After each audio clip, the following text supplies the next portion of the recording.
Hello. நான் கிருஷ்ணா பேசுறேன். என்னுடைய முழு பெயர் Muthukrishna. Welcome to the show உள்ளத்தின் உணர்வு. கண்டிப்பா இந்த கதைய கேளுங்க. உங்களுக்கும் பிடிக்கும்னு நான் நம்புறேன். இந்த கதைய கேட்டதுக்கப்புறம் உங்களுடைய கருத்த நீங்க பகிர்ந்துக்கலாம். இன்னைக்கு ஒரு குட்டி கதைய பத்தி தான் நம்ம பேசப் போறோம். இந்த கதையுடைய தலைப்பு கிண்டலும் கேலியும். இந்த கதை எத பத்தின்னு பார்த்தீங்கன்னா, ஒரு ஸ்கூல்ல நடக்கக்கூடிய குறிப்பா ஒரு 2 பேருக்கு நடக்கக்கூடிய அந்த கதைய பத்தி தான் நம்ம பேசப் போறோம். முதல்லயே நான் சொல்லிடுறேன். இந்த 2 பேருடைய பெயரை நான் சொல்லிடுறேன். ஒருத்தவனுடைய பேரு ஜெகதீஷன். இன்னொருத்தவனுடைய பேரு விஜயன். சரிங்களா? இப்ப நம்ம கதைக்குள்ள போகலாம். இப்ப நான் ஸ்கூல்ன்னு சொன்னேன் இல்லையா? அவங்க எத்தனாவது படிக்கிறாங்கன்னு பார்த்தீங்கன்னா, 10ஆம் வகுப்பு படிக்கிற 2 மாணவர்கள். இப்ப இந்த ஸ்கூல்ல கிட்டத்தட்ட அவங்களுடைய கிளாஸ்ல மட்டும் ஒரு 40 பேர் இருக்கிறாங்க. சரி. இந்த 40 பேர்ல இவங்களும் ஒரு 2 பேர். அப்போ என்ன ஆகுதுன்னா, தினைக்கும் கிளாஸ் போயிட்டே இருக்கு. தினைக்கும் கிளாஸ் போறது மட்டும் இல்லாம, இந்த ஜெகதீசன், விஜயன் சொன்னேன் இல்லையா? ஜெகதீசன் ஒல்லியா இருப்பான். விஜயன் கொஞ்சம் குண்டா இருப்பான். இது இருக்கக்கூடிய நபர்கள்லாம் என்ன பண்றாங்க, அந்த ஸ்டூடண்ட்ஸ்லாம் என்ன பண்றாங்கன்னு பார்த்தீங்கன்னா, இவங்க 2 பேரையுமே எப்ப பார்த்தாலும் கிண்டல் பண்ணிக்கிட்டே இருக்கிறாங்க. ஒருத்தவன "நீ ஒல்லியா இருக்கிற, ஒல்லியா இருக்கிறன்னு" சொல்லி கிண்டல் பண்றதும், இன்னொருத்தவன "குண்டா இருக்கிற, குண்டா இருக்கிறன்னு" சொல்லி கிண்டல் பண்றதும் இப்படியே போயிட்டே இருக்கு. இப்போ இந்த 2 பசங்களும் என்ன பண்றாங்கன்னா, இந்த 2 பேர தான் ரொம்ப கிண்டல் பண்றாங்கல்ல. அதனால என்ன ஆகுதுன்னா, இந்த 2 பேருமே ஒரு ஃப்ரெண்ட்ஸ் ஆயிடுறாங்க. சரி. இப்போ இப்படியே பல நாள் போயிட்டே இருக்கு. ஆனா கிண்டல் பண்ணிக்கிட்டே இருக்காங்க. அது கொஞ்சம் கூட மாறவே மாட்டேங்குது. சரி. இப்போ இப்படியே போகும்போது என்னன்னு பார்த்தீங்கன்னா, இவங்க கிளாஸ் டீச்சர் ஒரு ரொம்ப ஸ்ட்ரிக்ட்டான ஒரு டீச்சர் தான். இப்போ இப்படியே போயிட்டே இருக்கு. ஆனா அவங்களும் என்னலாம் சொல்லியுமே கண்டுக்கல. சரி இவங்களும் விட்டுட்டாங்க. போயிட்டே இருக்கு. ஆனா கிண்டல் மட்டும் பண்ணிக்கிட்டே இருக்கிறாங்க. சரிங்களா? ஒரு நாள் குறிப்பா இந்த டீச்சர் சொன்னேன் இல்லையா? அவர் எப்பயுமே லேட்டா தான் வருவாரு. அவர் என்ன பண்றாருன்னா, ஸ்டூடண்ட்ஸ் கிட்டலாம் சொல்றாரு. நான் நாளைக்கு முடிஞ்ச அளவு என்னால நான் சீக்கிரமா வர பார்த்துடுறேன்.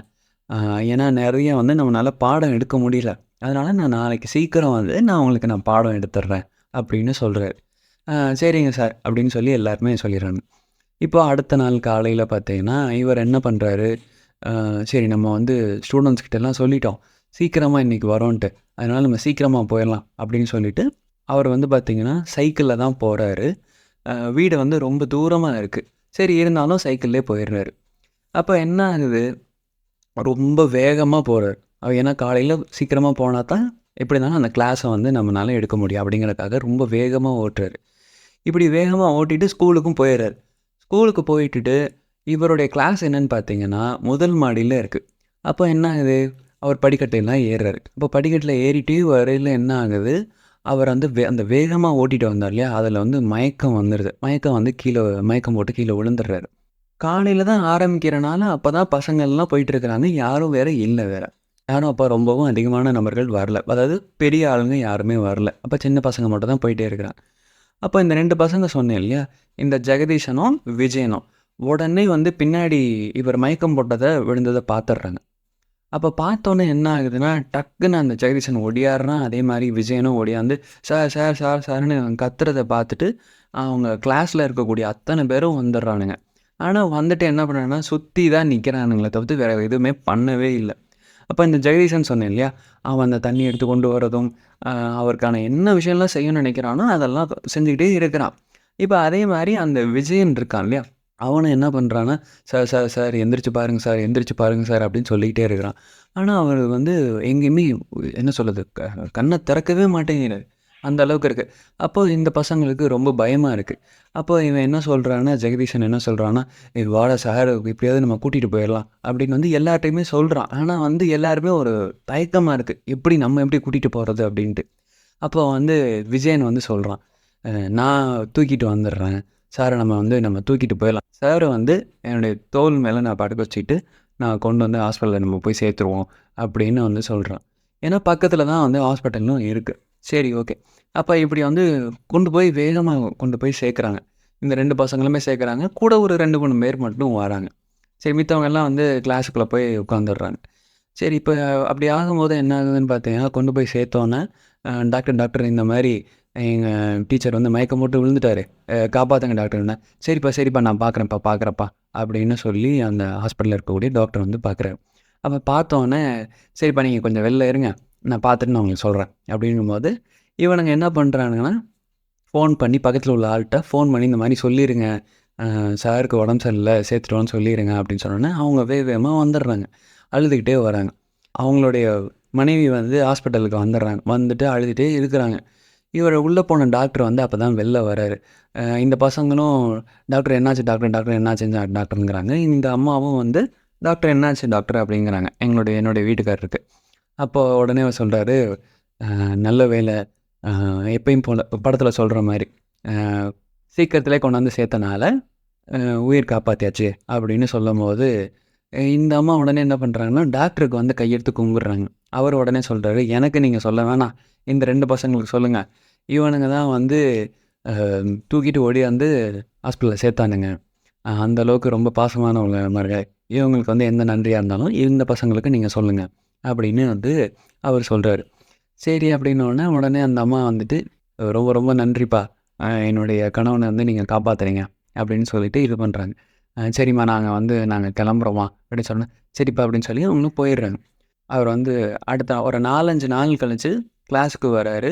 வந்தோடனே எல்லா பசங்களும் என்ன கேட்குறாங்கன்னா, சார் நல்லா இருக்கீங்களா சார் அப்படின்னா, நல்லா இருக்கேப்பா எல்லோரும் உட்காருங்க, இந்த ஜெகதீஷனும் விஜயனும் மட்டும் எந்திரிங்க அப்படின்னு சொல்கிறாரு. ஏன்பா நீ தான் வந்து என்னை ஓடியாந்து காப்பாற்றினியா, தண்ணியெல்லாம் கொடுக்குறேன்னு சொல்லியிருந்தாங்க, எனக்கான ஓடி ஓடி தெரிஞ்சோன்னு சொன்னாங்க. உடனே அப்புறம் திருப்பி வந்து விஜயன்ட்டையும் கேட்குறாரு, நீ தான் என்னை வந்து தோளில் தூக்கி போட்டு ஹாஸ்பிட்டலில் சேர்த்ததா சொன்னாங்கப்பா, நீங்கள் 2 பேரும் இல்லைன்னா நான் இன்றைக்கி உயிரோடவே இல்லை அப்படின்னு சொல்லி எல்லா பசங்களுக்கும் முன்னாடியுமே வந்து அவர் வந்து தலை வணங்கி கும்பிட்றாரு. இந்த உயிர் வந்து உங்கள் 2 பேர்னால மட்டும்தான்ப்பா இப்போ நான் இருக்கிறேன் அப்படின்னு சொல்லி ரொம்ப சந்தோஷத்தோடு இது பண்ணுறாரு. அப்போ இந்த மிச்சம் இருக்கக்கூடிய பசங்கள்லாம் என்ன பார்த்தீங்கன்னா, என்ன சார் இவனுங்கன்ட்ட போயிட்டு நீங்கள் கும்பிட்றீங்க அப்படின்னு சொல்லவும், உடனே அவர் சொல்கிறாரு, கண்டிப்பாக கிடையாது. சொல்லவும் என்ன சொல்கிறாருன்னா, இன்றைக்கி நான் உயிரோடு இருக்கிறது காரணம் இந்த 2 பசங்க தானே, அதுக்கு தான் நான் கும்பிட்றேன் அப்படின்னு சொல்கிறாரு. ஜெகதீஷன் பாரு, தண்ணி வேணுமா அது வேணுமான்னு சொல்லி எல்லாத்துக்கும் எனக்கு ஓடியாந்துட்டே இருந்தான். இன்னொருத்தவனை பாரு விஜயன், அவன் என்னை தோளில் தூக்கி போட்டு வந்து ஹாஸ்பிட்டலில் சேர்த்தான் அப்படின்னு சொல்கிறாரு. உடனே இந்த பசங்க என்ன சொல்கிறாங்கன்னா டக்குன்ட்டு, சார் ஜெகதீஷன் ஒல்லியாக இருந்தான், உங்கள் பக்கத்தில் இருந்தான், அவன் தான் ஓடி ஓடி இது பண்ணான் சார், அவன் குண்டாக இருந்தாலும் அவன் தோளில் தூக்கி போட்டு உங்களை இது பண்ணான் சார் அப்படின்னு சொல்லும் போது இவர் உடனே கேட்குறாரு, நீங்களாம் சுற்றி தானே நின்னீங்க, ஆனால் இந்த 2 பசங்க தானே நின்னாங்க. உண்மையாகவே என்னென்னு பார்த்தீங்கன்னா, இந்த குண்டாக இருக்கிறவங்களும் ஒல்லியாக இருக்கிறவங்கலாம் நீ சொல்கிற அதெல்லாம் கிடையவே கிடையாதுப்பா. அவங்களுக்குள்ளேயுமே ஒரு மனசு இருக்குது, ஒரு அழகான மனசு இருக்குது. அதை நம்ம புரிஞ்சுக்கணும். அதை நம்ம புரிஞ்சுக்காமல் இருக்கிறது தான் பெரிய பிரச்சனையே. நம்ம நினைக்கிறோம் நம்ம மட்டும்தான் அழகாக இருக்கிறோம், இல்லை நம்ம அழகாக இருந்துட்டால் மித்தவங்க எல்லாமே வந்து நம்ம கிண்டல் பண்ண ஆரம்பிக்கிறோம். அப்படிலாம் யாரையுமே பண்ணாதீங்க அப்படின்னு சொல்கிறாரு. இப்போ வந்துட்டு நீயே வந்து அழகாக இல்லைன்னு இங்கே இருக்கக்கூடிய எல்லாருக்கும் முன்னாடி சொல்கிறேன், உனக்கு எப்படி இருக்கும் யோசிச்சு பாரு. அப்போது உனக்கு வந்து ஒன்று வருத்தமாக இருக்கும், இல்லை என் மேலே நீ கோவப்படுவ. அப்போது இதை நான் வந்து ஒரு 10 பேருக்கு முன்னாடி சொல்லும் போது உனக்கு கோவம் வருது, இதையும் நான் உன்னை தனியாக வந்து சொல்லும் போது உனக்கு எதுவும் தெரியாது. குறிப்பாக அதே மாதிரி தான்ப்பா நம்மளுடைய நண்பர்களாக இருந்தாலுமே நம்ம கூட இருக்கும்போது அவங்கள வந்து கிண்டல் பண்ணும்போது ஒன்றும் பிரச்சனை இருக்காது. ஆனால் ஒரு 10 பேருக்கு முன்னாடியோ, இல்லை இன்னும் சொல்லப்போனால் மித்தவங்களுக்கு முன்னாடி நம்ம கிண்டல் பண்ணும்போது அவங்களுக்கு ஒரு கஷ்டமாக இருக்கும். இன்னும் சொல்லப்போனால் அவங்களுக்கு வந்து கோவப்படுவாங்க, அழுவாங்க, என்ன வேணால் நடக்கலாம். இன்னும் சொல்லப்போனால் இவனோட இனிமேல் நம்ம சேரவே கூடாதுங்கிற அளவுக்கெல்லாம் நமக்கு போகும்பா. அப்படிலாம் நீங்கள் நடந்துக்காதீங்க. நம்மளுடைய உறவுங்கிறது எப்போ வரைக்கும் இருக்குங்கிறது யாருக்கும் தெரியாது. இருக்கிற வரைக்கும் சந்தோஷமாக இருக்கணும் அப்படிங்கிறது அவர் சொல்கிறாரு. இப்போ நான் இதே தான் நான் சொல்கிறேன். குறிப்பாகவே பார்த்தீங்கன்னா, நமக்கு இப்பயும் கிடையாது, எப்பயுமே அதே தான். நமக்கு வந்து நம்மளுடைய ஃப்ரெண்ட்ஸ் என்ன தான் வந்து க்ளோஸ் ஃப்ரெண்ட்ஸாக இருந்தாலுமே, அவன் ஏதோ சொல்லையில நமக்கு ஒன்றும் தெரியாது. ஆனால் ஒரு அளவு மீறும்போது நமக்கு ஒரு பெரிய வருத்தம் இருக்கும். இன்னும் சொல்லப்போனால் ஒரு 10 பேருக்கு முன்னாடி அவன் சொல்லி சிரிக்கும்போது, அவன் மட்டும் இல்லாமல் அந்த 10 பேர் சிரிக்கும்போது, நம்மளை அறியாமலே வந்து நமக்கே வந்து இத்தனை பேர் வந்து நம்மளை பார்த்து சிரிக்கிறாங்க. அப்படிங்கும் பொழுது ஒரு மிகப்பெரிய ஒரு மன கஷ்டம் இருக்கும். இன்னும் சொல்லப்போனால் நிறைய பேர் அழுக ஆரம்பிப்பாங்க. நிறைய பேர் அழுக ஆரம்பிப்பாங்கிறத விட நிறைய பேர் அழுதுருக்காங்க. இன்னும் சொல்லப்போனால் அந்த டீச்சர் சொன்ன மாதிரி தான், இந்த ஃப்ரெண்ட்ஸோடைய இதுவே வேணாம் அப்படிங்கிற மாதிரி அவங்க போயிடுவாங்க. ஸோ இருக்கிற வரைக்கும் சந்தோஷமாக இருங்க. குறிப்பாக யாரையும் நீங்கள் கிண்டல் பண்ணால் கூட ஒரு அளவோடு நீங்கள் வச்சுக்கோங்க. யாரையும் அந்த அளவுக்கு கிண்டல் பண்ணிடாதீங்க.